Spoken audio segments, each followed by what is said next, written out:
So when we're anterior, Kevin, you take us through this. When we're anterior, doing the poem, what's in front of us? Like, what can you see outside of the tunnel? Really, the apex is of the hiatus. This. So because you're staying on the esophagus, you're keeping away from there's quite big vessels run across the front of that, but in the diaphragm, so you're at a reasonable distance away from that, but it's quite tight there, and I think you saw that on the first case as you come underneath the esophageal ligament, which is basically a thickened piece of tissue which is right at the hiatus.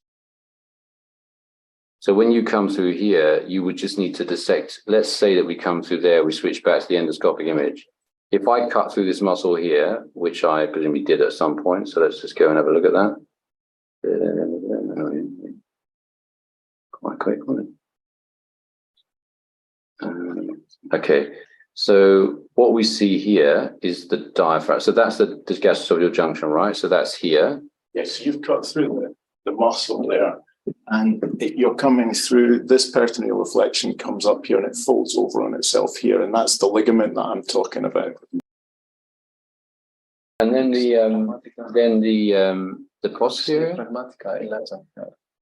So in the posteriorly, you see you're in a space, right? That's why it's so big and open, because you're in that space, or what? Well, so whenever you dissect this, you get into the lesser sac. You can see it again on the coronal section. Also posteriorly?